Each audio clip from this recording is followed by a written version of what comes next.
আচলতে ডক্টৰ শশী শইকীয়াৰ এই তিনিখন গ্ৰন্থ উন্মোচন বুলি নহয়, ডক্টৰ শইকীয়াৰ 31 জুলাই দিনটো জন্মদিন আৰু জন্মদিনৰ তেখেতে জন্ম উৎসৱটো মই উৎসৱ বুলি কৈছোঁ তেখেতে, কাৰণ উৎসৱ আকাৰত পাতে আৰু সেইটো এটা গঠনমূলক এটা ধনাত্মক কাৰ্যসূচীৰ দ্বাৰা আৰু সদায় সেই কাৰ্যসূচীটো জড়িত হৈ থাকে গ্ৰন্থ প্ৰকাশৰ লগত। তেখেতে প্ৰতি বছৰে 31 জুলাই দিনটোত গ্ৰন্থ পাব্লিছ কৰে আৰু এইবাৰো 3খন গ্ৰন্থ তেওঁ পাব্লিছ কৰিছে আৰু অসম ডিব্ৰুগড় সাহিত্য সভাই এই ক্ষেত্ৰত সহযোগিতা আগবঢ়াইছে আৰু ডিব্ৰুগড় সাহিত্য সভাৰ দ্বাৰাই এই অনুষ্ঠানটো সুন্দৰভাৱে অনুষ্ঠিত হৈছে। আৰু আটাইতকৈ ভাল লগা কথাটো হ'ল কি, ডক্টৰ শইকীয়াই যিবিলাক অনুষ্ঠান কৰে সেই অনুষ্ঠানবিলাকত সময়ৰ প্ৰতি গুৰুত্ব দিয়াটো। আজি 4 বজাত যিখন সভা অনুষ্ঠিত কৰাৰ কথা আছিল, 4 বাজিবলৈ 3 মিনিট থাকোঁতে সকলো আহি পোৱাত সভাখন আৰম্ভ হৈছে আৰু যেনেকৈ 6 বজাত সভাখন শেষ কৰাৰ এটা লক্ষ্য আছিল, 6 বজাতকৈ আগতেই সভাখন শেষ কৰিছে। গতিকে ডক্টৰ শইকীয়াই যিটো যাত্ৰা আৰম্ভ কৰিছে, সেই যাত্ৰাটো যেনেকৈ সময়ৰ ক্ষেত্ৰত গুৰুত্ব দিছে, সকলো ক্ষেত্ৰতে বিশেষকৈ মই গৱেষণাৰ ক্ষেত্ৰতো যিখন আমাৰ স্বায়ত্তশাসিত পাইছে এতিয়া মহাবিদ্যালয়খনে, সেই ক্ষেত্ৰতো তেখেতে গুৰুত্ব দিব বুলি মই আশা কৰিম আৰু তেখেতৰ যাত্ৰা শুভ হওক, মই আজি এই জন্মদিনটোত সেইটোৱেই কামনা কৰিছোঁ।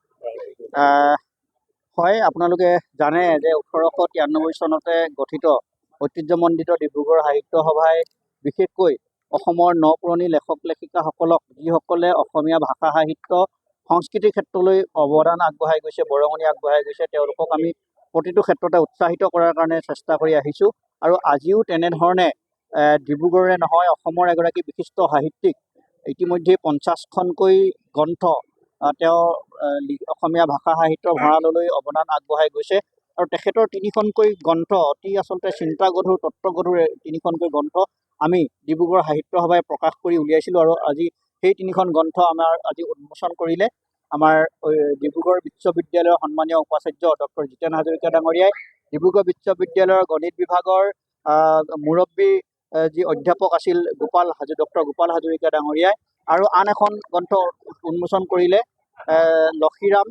ডক্টৰ লক্ষীৰাম শইকীয়া ডাঙৰীয়াই, ডিব্ৰুগড় বিশ্ববিদ্যালয়ৰ জীৱ বিজ্ঞান বিভাগৰ প্ৰাক্তন মুৰব্বী অধ্যাপক আছিল। আৰু গ্ৰন্থ 3খনৰ নামৰ জৰিয়তে আপোনালোকে বুজি উঠিব পাৰিব যে কি উদ্দেশ্য লৈ পিনি গ্ৰন্থ 3খন লেখক ডক্টৰ শশীকান্ত শইকীয়া ডাঙৰীয়াই তেওঁ ৰচনা কৰিছে।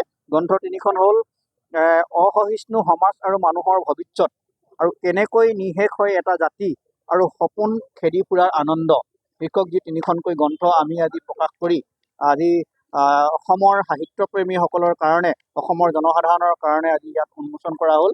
আৰু গতিকে এই অনুষ্ঠানত উপস্থিত থাকি আপোনালোকেও আমাক যথেষ্ট উৎসাহিত কৰিলে আৰু অনাগত দিনতো ডিব্ৰুগড় সাহিত্য সভা এনেধৰণে ভাষা সাহিত্য সংস্কৃতিৰ ক্ষেত্ৰত অৱদান আগবঢ়াই যোৱা বিভিন্ন ধৰণৰ যুৱচামক বিশেষকৈ আমি সাহিত্য সভাৰ সৈতে জড়িত কৰি অসমীয়া জাতিৰ কাৰণে কেনেধৰণে চৰ্চা কৰিব পাৰে তাৰ কাৰণেও আমি অনুপ্ৰেৰণা যোগাই আহিছোঁ। কানৈ মহাবিদ্যালয়ৰ শংকৰদেৱ কক্ষত অৱস্থিত ডিব্ৰুগড় সাহিত্য সভাৰ সহযোগত এটি সুন্দৰ দিন ইয়াত উদযাপন কৰা হ'ল আৰু এই দিনটো আছিলে কানৈ মহাবিদ্যালয়ৰ অধ্যক্ষ ডক্টৰ শশীকান্ত শইকীয়াৰ জন্মদিন। মই প্ৰথমেই তেওঁলৈ আন্তৰিক জন্মদিনৰ শুভেচ্ছা জ্ঞাপন কৰিলোঁ আৰু দ্বিতীয়তে শশী শইকীয়া কৰ্মসূৰ্য শশী শইকীয়াৰ বিষয়ে মই কিছু ক'ব খুজিছোঁ। তেওঁ এনে এজন ব্যক্তি যাৰ তুলনা নাই বুলিলেও হ'ব। বৰ্তমানলৈকে তেওঁ 50খনৰো অধিক গ্ৰন্থ লিখি উলিয়াইছে আৰু তাৰ আজি যি 3খন গ্ৰন্থ উন্মোচন কৰা হ'ল, সেই 3খন গ্ৰন্থ উন্মোচন কৰিলে প্ৰথমখন ডিব্ৰুগড় বিশ্ববিদ্যালয়ৰ সন্মানীয় উপাচাৰ্য ডক্টৰ জিতেন হাজৰিকাদেৱে, দ্বিতীয়খন প্ৰাধ্যাপক গোপাল হাজৰিকাদেৱে আৰু তৃতীয়খন গ্ৰন্থ লক্ষীকান্ত শইকীয়াদেৱে।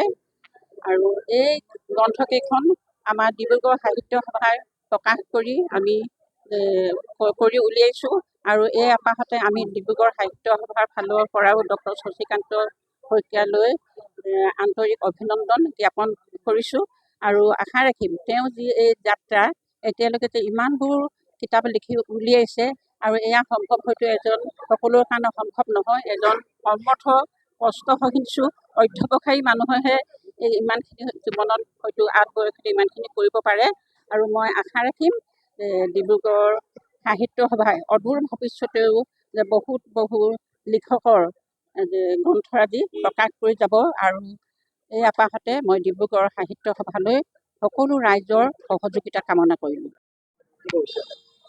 হয়, মোৰ মানে জীৱনৰ লক্ষ্য যে মই কেনেকৈ সমাজখনক সঠিক পথে আগুৱাই নিব পাৰোঁ বা সমাজখনৰ প্ৰতি মোৰ দায়বদ্ধতা কি হ'ব পাৰে, এনেকুৱা কথাবিলাক বিভিন্ন সময়ত দেখা মেলা কৰি আহিছোঁ।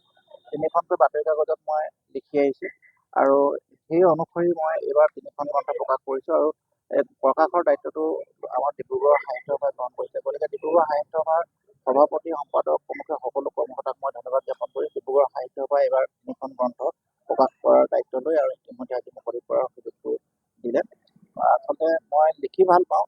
মই ৰাতিপুৱা সদায় লিখোঁ। মই প্ৰয়োজন হ'লে দেওবাৰেও লিখোঁ। গতিকে মই সপ্তাহৰ 6 দিন বা 7 দিনেই লিখোঁ। মোৰ লিখাটো এটা অভ্যাস। মই লিখি সমাজখনৰ কাৰণে কাম কৰিব বিচাৰোঁ আৰু সেই অনুসৰি মই প্ৰায় আজি 30 বছৰ ধৰি মই প্ৰায় লেখা মেলা কৰি আহিছোঁ আৰু সেই লেখা মেলা যিমানখিনি মোৰ সংগ্ৰহ হৈছে সকলোখিনি মই প্ৰকাশ কৰি ৰাখিব বিচাৰোঁ আৰু যাতে উঠি অহা প্ৰজন্মই আমাৰ সমাজখনৰ বিষয়ে জানিব পাৰে।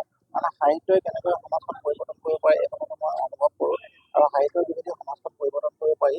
ভাষা, সাহিত্য, সংস্কৃতিক লৈ মই খুব গভীৰভাৱে চিন্তা কৰি আহিছোঁ আৰু এই চিন্তাৰ অংশ হিচাপে আজি 3খন কিতাপ ডিব্ৰুগড় সাহিত্য সভাই দায়িত্ব গ্ৰহণ কৰি তেওঁলোকে আজি মুকলি কৰি দিলে। মই সকলোকে ধন্যবাদ।